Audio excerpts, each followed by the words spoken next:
नमस्कार प्यारे साथियों। कक्षा 8वीं बोर्ड परीक्षा 2025 के लिए विज्ञान का जो पेपर है वो इस वीडियो में हम देखने वाले हैं।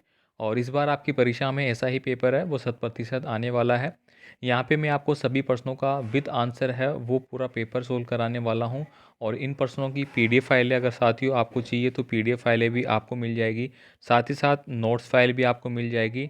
और इसके अलावा जो टेस्ट सीरीज़ है आपकी वो भी आपको मिल जाएगी, जिससे कि बोर्ड परीक्षा आपकी बहुत अच्छे से हो जाएगी। तो ये सभी चीज़ें अगर आपको चाहिए तो आपको ऐप डाउनलोड करना होगा। ऐप का लिंक आपको डिस्क्रिप्शन बॉक्स में दिया गया है। या फिर आप प्ले स्टोर पे एजुकेशन लाइन सर्च करेंगे तो वहाँ पे भी आपको मिल जाएगा। तो चलिए अपन स्टार्ट करते हैं और विज्ञान का पेपर यहाँ पे आपको सोल्व करके बता देता हूँ। इसमें दोस्तों टोटल 25 प्रश्न आपसे पूछे गए हैं, ठीक है। और यहाँ पे देखिए फॉर डेमो यहाँ पे एक नामांकन रोल नंबर आपको कैसे लिखना होगा वो मैं यहाँ पे लिख के बताया है, ऐसे आपको लिखना होगा। तो चलिए दोस्तों वीडियो स्टार्ट करते हैं और कक्षा 8वीं विज्ञान का जो मोस्ट पेपर है वो हम यहाँ पे पढ़ लेते हैं। तो साथियों पहला प्रश्न आपसे यहाँ पे पूछा गया है कि निम्न में से कौन स्वतः दहन का उदाहरण है, यानी कि स्वतः ही दहन हो जाता है, वो जलने लग जाता है। लकड़ी है, फास्फोरस है, नाइट्रोजन है, ऑक्सीजन है। तो यहाँ पे ऑप्शन नंबर जो आपको बी दिया गया है फास्फोरस, जिसको मैंने पहले ही येलो कलर से डार्क कर दिया है, जिससे कि जब आप ऐप पे प्ले स्टोर पे जाके आप ऐप देखेंगे तो वहाँ पे आपको ये पीडीएफ फाइल है ऑलरेडी, अगर आप उनको पढ़ना चाहते हैं वहाँ पे तो पढ़ भी सकते हैं। तो आंसर सहित आपको वहाँ पे मिल जाएगी। तो यहाँ पे ऑप्शन नंबर जो बी है वो हमारा सही आंसर है। यहाँ पे आपको एग्ज़ाम में भी ऐसे देखने को मिलेगा और यहाँ पे लास्ट में जो आपको दिया गया है भरने का उत्तर, वहाँ पे आपको ऐसे ब लिखना होगा। नेक्स्ट देखिए यहाँ पे अगला प्रश्न है, पैराफिन नाम मोम का उपयोग है वो कहाँ पे किया जाता है। तो साथियों इसका जो उपयोग है वो महरम के रूप में करते हैं, मोमबत्ती के रूप में, वेसलिन के रूप में करते हैं। तो ऑप्शन नंबर डी जो है वो हमारा सही आंसर होता है यहाँ पे उपरोक्त सभी। आगे देखिए यहाँ पे क्वेश्चन नंबर 3 साथियों आपसे पूछा गया है कि मृदा अपरदन को रोकने में सहायक है।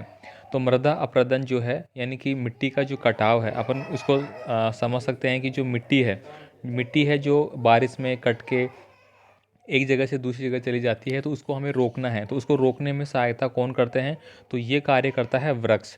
वृक्ष की दोस्तों जो जड़ें होती हैं, ठीक है, वृक्ष की जो जड़ें होती है इस प्रकार से वो मिट्टी को क्या करती है, रोक के रखती है। आगे देखिए यहाँ पे क्वेश्चन नंबर 4 है, ध्वनि की प्रबलता को किस मात्रक में व्यक्त करते हैं।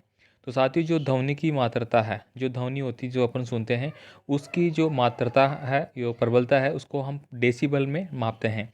अब आपको ध्यान में होना चाहिए कि 20,000 से लेके यानी कि 20 से लेके और 20,000 तक की जो हर्ट्ज आवृत्ति होती है वो मनुष्य के द्वारा सुनी जा सकती है। इससे नीचे और इससे ऊपर हम नहीं सुन सकते। तो इससे ऊपर या नीचे होगी तो देखो, नीचे होगी तो हम सुन नहीं पाएंगे, ऊपर होगी तो हमारे क्या होंगे, कानों के जो पर्दे हैं वो फटने की संभावना रहती है। अब देखिए यहाँ पे अगला प्रश्न क्या पूछा गया है, आपको ध्वनि की प्रबलता किस कारक पर निर्भर करती है। तो दोस्तों ये जो हमारा आयाम होता है उस पे ये डिपेंड करती है। तो ऑप्शन नंबर ए यहाँ पे सही आंसर रहेगा। आगे देखिए यहाँ पे 6 नंबर का प्रश्न आपसे पूछा गया है कि विद्युत का सुचालक है। ये प्रश्न दोस्तों बार बार पूछा जाता है और इसमें ऑप्शन आपको घुमा के दे दिया जाता है। तो ऑप्शन के अकॉर्डिंग हम यहाँ पे बात करें तो विद्युत का सुचालक देखिए लकड़ी, प्लास्टिक, लोहा, उपयुक्त सभी। तो यहाँ पे लोहा जो है वो विद्युत का सुचालक होगा। इसके अलावा दोस्तों आपने पढ़ा होगा कि जो हमारी पेंसिल होती है, पेंसिल आप लिखते हैं जिसको अपन आप अपनी भाषा में क्या बोलते हैं कमेंट ज़रूर करना। तो जो हमारी पेंसिल होती है, ठीक है, जिसको अपन क्या बोलते हैं दूसरा नाम, लेड भी बोलते हैं शायद, इस प्रकार से शीशा बोलते हैं लेड को। तो जो पेंसिल होती है, ठीक है, वो हमारी क्या होती है, एक प्रकार से विद्युत का सुचालक का कार्य करती है, ठीक है।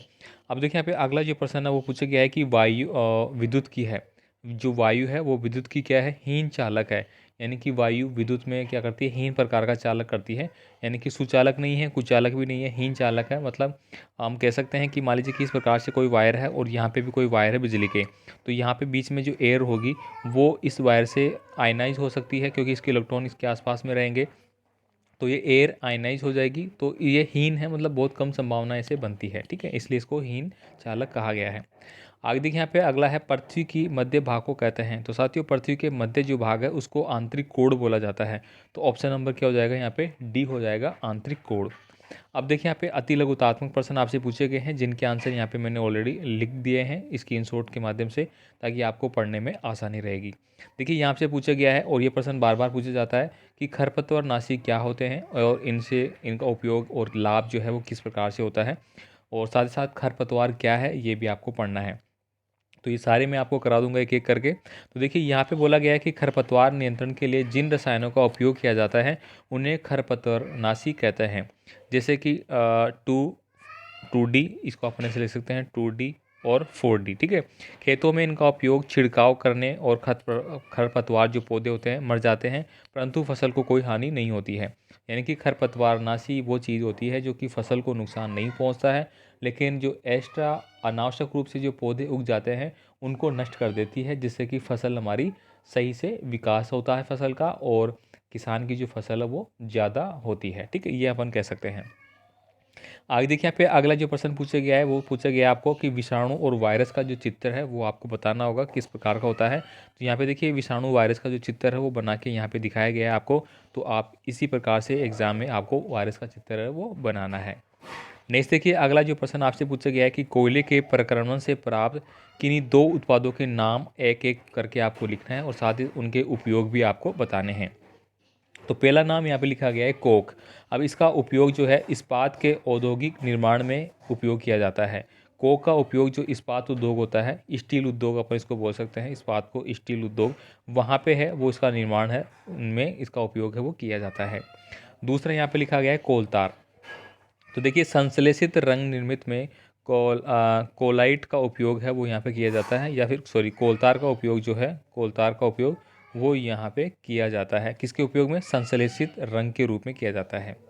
देखिए अगला है श्यामपट्ट पर लिखावट कैसी दिखाई देती है। तो देखिए यहाँ पे इसका भी आंसर लिखा है, जब चौक से श्यामपट्ट पर लिखते हैं तो श्यामपट्ट का रुक्ष पृष्ठ है वो रगड़ द्वारा चालक के कुछ कणों को उतार लेता है जो श्यामपट्ट से चिपक जाते हैं, और इस प्रकार श्यामपट्ट पर लिखावट है वो हमें दिखाई देती है। तो ये एक जनरल क्वेश्चन आपसे पूछा गया है। अब देखिए यहाँ पे अगला प्रश्न है 13 नंबर का, जिसमें आपसे पूछा गया है कि आपको ए और बी दो सेक्शन दिए गए हैं, ये ए मान लीजिए और ये आपका बी है। इन दोनों को आपको मिलान करना है, कौन सा किससे मैच खाएगा। तो ऑलरेडी मिलान कर दिया है। देखिए नमक जो है इसके सामने बी लगाया गया है, ठीक है। नमक का मतलब बी, यानी कि जो चीनी है उसके सामने ए लिखा गया है, तेल के सामने डी लिखा है, और पाश्चीकरण जो इसके सामने सी लिखा है। अब जो नमक है वो क्या करता है, मांस और मछली है उनको गलाने के काम में लेते हैं, एक प्रकार से अपन कह सकते हैं, इसलिए इसके सामने ये लिखा गया है। मतलब ये चीज़ है और ये इसका क्या है, उपयोग है। यहाँ पे जो लिखा गया है ये इसके उपयोग है। अब देखिए यहाँ पे चीनी है, चीनी का उपयोग हम जैम बनाने के लिए करते हैं, ठीक है। तेल है, तेल का उपयोग है वो अचार के रूप में करते हैं। इसके बाद पाश्चीकरण जो है उसका उपयोग हम दूध के रूप में करते हैं, ठीक। इस प्रकार से आपको लिखना है। देखिए खाद क्या है और इसके लाभ है वो आपको बताने होंगे कि खाद क्या होता है, इसके लाभ क्या होते हैं। तो देखिए यहाँ पे इसका आंसर आपको लिखना होगा कि खाद ये एक प्राकृतिक पदार्थ है जो गोबर, मानव अपशिष्ट और पौधों के अवशेषों के विघटन से प्राप्त होता है। जैविक खाद को उर्वरक की तुलना में अच्छा माना जाता है। खाद के उपयोग हमें निम्न प्रकार से होते हैं। तो यह हमने पढ़ लिया कि खाद क्या होता है। खाद एक प्रकार का गोबर होता है, अपशिष्ट पदार्थ होता है, पेड़ पौधे के जो पत्ते हो गए हैं, ठीक है, विघटन हो जाता है, वो एक प्रकार का खाद बन जाता है। अब इसका उपयोग पूछा गया है, इसके लाभ पूछे गए हैं। तो यहाँ पे देखिए लाभ क्या है, इससे मिट्टी की जल धारण क्षमता जो है वो बढ़ती है। इसमें मिट्टी भुरभुरी एवं सरंध्र हो जाती है, जिसके कारण गैस विनिमय सरलता से होता है। अगला क्या बोला गया है यहाँ पे कि इसमें मित्र जीवाणु की संख्या में वृद्धि होती है। अब आपको यहाँ पे कमेंट करके बताना है कि किसान का जो मित्र है, ठीक है, किसान का मित्र है वो किस जीव जंतु को बोला जाता है, तो कमेंट करके बताएंगे आप। देखिए यहाँ पे अगला है, ये मिट्टी के गठन को सुधारने में सहायक होता है। तो यहाँ पे ये हो गया खाद के बारे में। आगे देखिए निम्नलिखित कथनों को आपको सत्य और असत्य के रूप में बताने होंगे। तो 4 प्रश्न पूछे गए हैं, चारों आपके एक एक नंबर के रहेंगे। देखिए यहाँ पे पूछा गया है लकड़ी और कोयला जलने से वायु का प्रदूषण होता है। तो बिल्कुल ये सत्य बात है। लकड़ी और कोयला जब जलता है तो उससे क्या होगा कि एक प्रकार का धुआं निकलता है, आपको पता है। तो वो धुआं क्या होगा, वायु में प्रदूषण करेगा ही करेगा, इसलिए ये बात सत्य होती है हमारी। आगे देखिए यहाँ पे अगला है, घरों में काम आने वाला एक द्रव ईंधन पेट्रोल है। तो ये बात असत्य है। घर में द्रव के रूप में हम पेट्रोल का उपयोग नहीं करते हैं। किसका उपयोग करते हैं, एलपीजी गैस का उपयोग करते हैं, ठीक है, लिक्विड प्राकृतिक गैस का उपयोग हम करते हैं। इसलिए ये क्या हो जाता है, असत्य हो जाता है। आगे देखिए जलना प्रारंभ होने से पहले ईंधन को उसके ज्वलन ताप तक गर्म करना आवश्यक है। तो बिल्कुल सही बात है। यानी कि कोई भी चीज़ कब जलेगी, जब उसका मेल्टिंग पॉइंट अपन बोल सकते हैं या हीटिंग पॉइंट है वो इतना हो जाए कि वो जलने के लिए तैयार है। इसीलिए इसको हिंदी में बोला जाता है कि उसके ज्वलन ताप तक गर्म करना आवश्यक है। तो ये बात सही है। अगला देखिए यहाँ पे तेल द्वारा उत्पन्न आग को पानी द्वारा नियंत्रण किया जा सकता है। तो बिल्कुल गलत है। तेल में कभी भी आग लगती है उसको हम डायरेक्टली पानी के द्वारा नियंत्रण नहीं करते हैं। उसके लिए हम जैसे कि मिट्टी का उपयोग कर सकते हैं, बजरी वगैरह का उपयोग कर सकते हैं, या फिर और जैसे गैस हमारी CO2 होती है, ठीक है, CO2 उसका भी उपयोग करते हैं। जैसे कि पेट्रोल पंप पे आपने देखा होगा, गाड़ियों में आपने देखा होगा, ठीक है, वहाँ पे आपको एक रेड कलर का इस प्रकार से रेड कलर का सिलेंडर है वो लगा हुआ आपको मिलता है, जिसमें CO2 भरी रहती है हमारी, ठीक है। देखिए अगला है पेट्रोलियम निर्माण के प्रक्रम को आपको समझाना है कि पेट्रोलियम का जो निर्माण है वो किस प्रकार से हुआ है। तो देखिए इसका आंसर आपको यहाँ पे मिलता है। साथियों में बीच में आपसे रिक्वेस्ट करूँगा, चैनल पे आप नए हैं तो प्लीज़ चैनल को सब्सक्राइब जरूर कर लेना और ऐप को जरूर डाउनलोड कर लेना। आपको वहाँ पे सारी चीज़ें हैं वो मिल जाएगी, जहाँ से आपकी तैयारी बहुत अच्छे से हो जाएगी। इसके अलावा आपको जो प्रश्न बैंक है वो भी वहाँ पर उपलब्ध करा दी गई है, और भी बोर्ड परीक्षाओं के लिए आपको जल्द चीज़ें हैं वो वहाँ पर मिल जाएंगी, ठीक है। तो उनका नोटिफिकेशन भी आपको मिल जाएगा, और साथ ही अपने दोस्तों को वीडियो ज़रूर शेयर करना, ठीक है। अब देखिए पेट्रोलियम निर्माण के प्रक्रम को आपको बताना है। तो यहाँ पे आप देखेंगे कि पेट्रोल का निर्माण कैसे होता है। तो पेट्रोलियम समुद्र में रहने वाले उन छोटे छोटे पौधों तथा जंतुओं के अवशेषों के विघटन से बनता है, जो लाखों करोड़ों वर्ष पहले समुद्र में दब गए थे।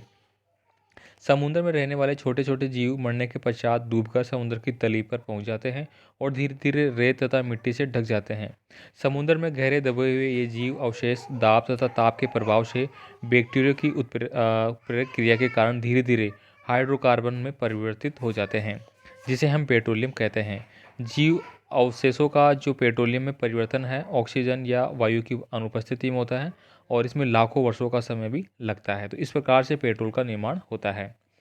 आगे देखिए यहाँ पे अगला है, जंतुओं में अलैंगिक जनन की 2 विधियों का आपको वर्णन करना है। रट लेना भाई, ऐसा कैसा प्रश्न आपके एग्जाम में रिपीट रहेगा ये, कि जंतुओं में अलैंगिक जनन की 2 विधियों का बारे में आपको बताना है। तो देखिए अलैंगिक जनन की 2 विधियाँ क्या क्या है। तो एक तो हो जाएगी हमारी मुकुलन विधि और एक हो जाएगी हमारी द्विखंडन विधि। तो मुकुलन विधि में क्या बोला गया कि हाइड्रा तथा यीस्ट में अलैंगिक जनन की यह सामान्य प्रक्रिया है।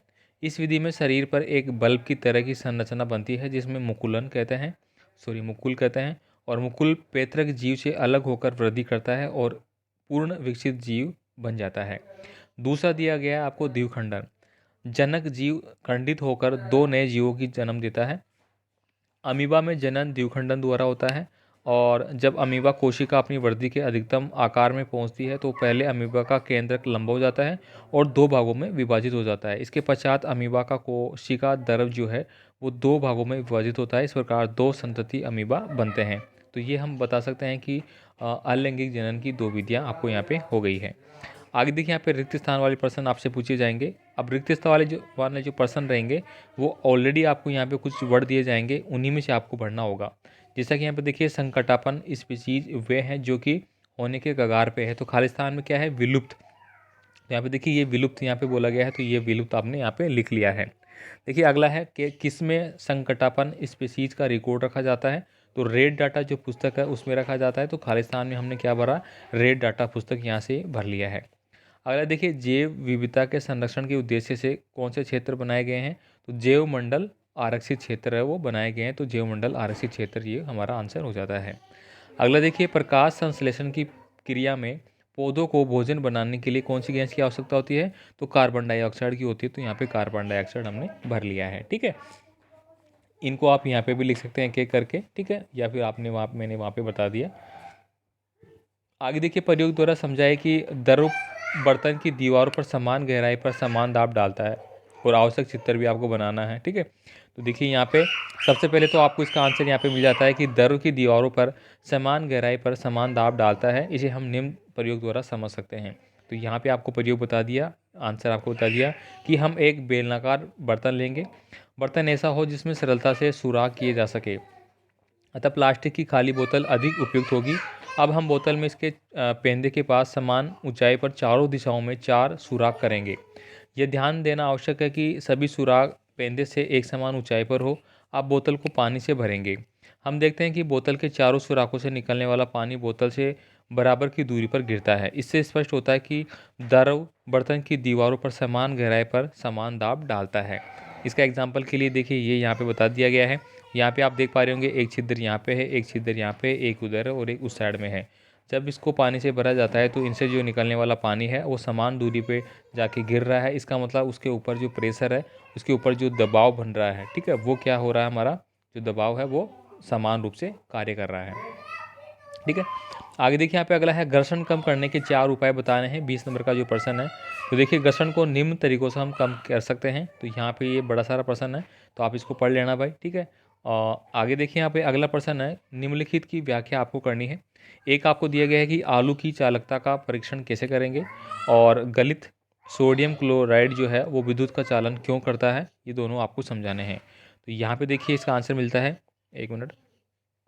एक आलू को 2 बराबर भागों में काटते हैं तथा संपरीक्षक छिद्र के तांबे के तारों को इसमें निविष्ट कर देते हैं। ठीक है, यानी कि ये एक आपने देखा आलू काट दिया और यहाँ पे तांबे के तारों को इस प्रकार से काट के उसमें लगा दिया है। ठीक है, और धन टर्मिनल से संयोजित तार के चारों ओर नीला धब्बा बना देते हैं। यह दर्शाता है कि आलू विद्युत का सुचालक है, क्योंकि यहाँ पे देखिए आप देख पा रहे होंगे कि यहाँ पे जो धन आवेशित था, हमारा धन आवेशित जो हमारा तार था ये, जिसमें इलेक्ट्रिसिटी आ रही थी, वो यहाँ पे देखिए एक प्रकार से एक नीला धब्बा बना दिया। इसका मतलब ये हो गया विद्युत का जो आलू है वो विद्युत का सुचालक है, इसमें विद्युत प्रवेश कर रही है। ठीक है, इसमें देखिए दूसरा जो प्रश्न था, ठोस अवस्था में सोडियम क्लोराइड जो है वो भी आयनिक रूप होता है, परंतु ये आयनस जिसको Na+ और Cl- एक दूसरे से बहुत निकट होते हैं तथा एक दूसरे से बंधित होते हैं, और जब NaCl गलित अवस्था में होता है तो Na और Cl जो है वो आयनस के मध्य आकर्षण बल बहुत कम हो जाता है और आयनस गति के लिए स्वतंत्र हो जाते हैं, और ये आयनस विद्युत का चालन करने लगते हैं। ठीक है, इस प्रकार से आप लिखेंगे। आगे देखिए रतौंधी रोग क्या होता है, इससे बचने के उपाय हमें बताने होंगे, तो ये आपको अच्छे से रटना होगा। अब देखिए यहाँ पे इसका आंसर क्या बोला गया है कि रतौंधी जो रोग होता है वो विटामिन ए की कमी से होता है, और नेत्र रोग है ये एक प्रकार का। ठीक है, इससे ग्रसित व्यक्ति है जो मंद प्रकाश में देखने में सक्षम नहीं होता है, अगर प्रकाश कम है तो उसको सही से दिखता नहीं है। देखिए बचाव के उपाय क्या होते हैं यहाँ पे, इससे बचने के लिए हमें अपने शरीर में अपने आहार में विटामिन ए के युक्त जो अवयव है, यानी कि विटामिन ए जिन चीज़ों में होता है वो हमें सेवन करना चाहिए। कच्ची गाजर हो गई, फूल गोभी हो गई तथा हरी सब्जियां हो गई, तथा कोड लीवर तेल में विटामिन ए की प्रचुर मात्रा पाई जाती है। अंडे, दूध, दही, पनीर, मक्खन, फल जैसे आम और पपीता भी विटामिन ए से भरपूर होते हैं, तो ये चीज़ें हमें सेवन में करनी चाहिए। आगे देखिए यहाँ पे अगला है 23 नंबर का प्रश्न है कि पैदल यात्री के लिए सड़क के कोई 2 प्रमुख 4 नियम आपको बताने होंगे, या फिर मादा जनन अंग के विभिन्न भागों के नाम आपको लिखना है और अंडाणु की संरचना बतानी है। किसी माध्यम में ध्वनि द्वारा उत्पन्न विक्षोभ आपके कानों तक कैसे पहुंचता है ये आपको बताना है, और सेकंड अथवा में ये 3 प्रश्न दिए गए हैं, तो दोनों में से कोई सा एक आपको करना होगा। तो यहाँ पे देखिए पैदल जो यात्री होता है उसके सड़क के 4 नियम कौन कौन से होने चाहिए प्रमुख, तो आप देखेंगे यहाँ पे कि पैदल यात्री के लिए सड़क के 4 नियम है कि दौड़कर या जल्दबाजी में सड़क पार ना करे। दूसरा है कि खड़ी गाड़ी के सामने से या बीच से सड़क पार ना करे। सड़क पार करते समय अंधा मोड़ या ऐसा मोड़ जहाँ से आने वाली वाहन चालक अथवा देख न सके ऐसे मोड़ से सड़क पार ना करे। और अगला है कि रेलिंग से कूदकर सड़क पार ना करे। तो ये चीज़ें हमें सड़क के आसपास में ध्यान में रखना है। आगे का जो प्रश्न है जो मानव मादा जनन अंग है उनके बारे में, तो ये देखिए यहाँ पे उनके अंडाणु जो होते हैं अंडवाणु, उनके बारे में संरचनात्मक चित्र बताते हुए आपको बताना था। तो यहाँ पे आप देख सकते हैं कि अंडाशय द्वारा मादा युग्मन उत्पन्न होता है जिसे अंडाणु या डिंब कहते हैं, और मानव स्त्रियों में प्रति मास दोनों अंडाणुओं में से किसी एक अंडाशय से एक विकसित अंडाणु अथवा डिंब का निर्मोचन अंडवाहिनियों में होता है। ये एकल कोशिका होती है, जिसको आप जानते हैं कि लड़कियों में जो महामारी होती है प्रत्येक महीने में, वो जो कंडीशन है वो इसको बोलते हैं अपन। ठीक है, अब इसका चित्र भी आपको यहाँ पे दिखाया गया है, तो आप देख सकते हैं किस प्रकार का होता है ये। ठीक है, अंडाणु। इसके बाद देखिए अगला जो है, जब ध्वनि के कारण किसी माध्यम में कोई विक्षोभ उत्पन्न होता है तो यह विक्षोभ माध्यम के कणों में गति उत्पन्न कर देता है, और यह कण अपने सीमावर्ती माध्यम के अन्य कणों में उसी प्रकार की गति उत्पन्न करते हैं। यह क्रिया इसी प्रकार माध्यम के अनेक कणों में फैली जाती है और विक्षोभ हमारे कानों तक पहुंचता है। अथवा में जो प्रश्न दिए गए थे आपको, आप देख सकते हैं ये नीचे वाले, उनका आंसर भी यहाँ पे आपको साथ साथ में दिया गया है, तो ये भी आप जरूर पढ़ लेना। इसके बाद देखिए यहाँ पे ऋतुस्राव क्या है वर्णन आपको करना है, या फिर स्कूल बेंगों की चौड़ी पट्टियाँ क्यों होती है। ठीक है, ये आपको बताना होगा। या फिर अथवा में है कि पीस ग्रंथि और थायराइड ग्रंथि का वर्णन करना है, या फिर बताना है कि किसी बर्तन की तली पर पानी द्वारा लगाई जाने वाला दाब पानी के स्तर की ऊंचाई पर निर्भर करता है, जैसे कि अभी ऊपर ने देखा था अपन ने। ठीक है, अब देखिए यहाँ पे 24 नंबर में जो ऋतुस्राव है वो क्या है, ये अभी अभी हमने बात करी थी, इसको वापस से दे दिया है। यदि अंडाणु का निषेचन नहीं होता है पाता है तब स्थिति में अंडाणु तथा गर्भाशय का मोटा स्तर उसकी रुधिर जो वाहिकाएं होती है उसमें सहित निस्सारित हो जाता है। इसमें स्त्रियों में रक्तस्राव होता है जिसे ऋतुस्राव कहते हैं। ऋतुस्राव लगभग 28 से 30 दिन में होता है, जो कि अभी हमने बात करी, जिसको कि महामारी के रूप में जानते हैं अपन। और पहला स्राव यौनारंभ में होता है जिसे रजोदर्शन कहते हैं। लगभग 45 से 50 वर्ष की आयु में ऋतुस्राव होना रुक जाता है जिसे रजोनिवृत्ति कहते हैं। तो ये हो गया पहला आंसर। उसके बाद एक सेकंड था, स्कूल बैगों की चौड़ी पट्टियाँ क्यों होती है। तो देखिए ये आंसर आपको यहाँ पे मिल जाता है। इसके बाद देखिए यहाँ पे जो अगले थे हमारे पीयूष ग्रंथि का हो गया, थायराइड ग्रंथि का। ये देखिए अगला प्रश्न जो था हमारा कहाँ पे गया, ये रहा। पीयूष ग्रंथि और थायराइड ग्रंथि, इसका आंसर आपको यहाँ पे मिलता है। और सेकंड वाले का जो समान दाब वाला था वो आपको यहाँ पे मिलता है। अब देखिए पृथ्वी के अंदर भूकंपन के कारण आपको बताने होंगे, या प्रकाश किरण का अस्तित्व एक आदर्शीकरण है, इस कथन को स्पष्ट कैसे करेंगे, 25वां जो प्रश्न है। और अथवा में जो दिए गए हैं कि तड़ित से अपनी रक्षा कैसे करेंगे। तड़ित का मतलब हो गया कि जो बिजली गिरती है, जो बिजली गिरने की घटना होती है, ठीक है, आकाशीय बिजली जिसको अपन बोलते हैं आकाशीय बिजली, ठीक है। तो उसकी घटना जो होती है उससे हम कैसे बच सकते हैं, और मानव में दृष्टि दोष कैसे उत्पन्न होता है, उसका निवारण कैसे करेंगे। तो इनका आंसर यहाँ पे मैंने दिया है इसी PDF फाइल में, जो कि आपको मिल जाता है।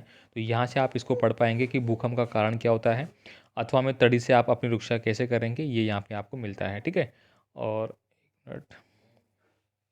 इसके अलावा दूसरा था दृष्टि दोष से संबंधित मानव का, उसका आंसर आपको यहाँ पे मिलता है।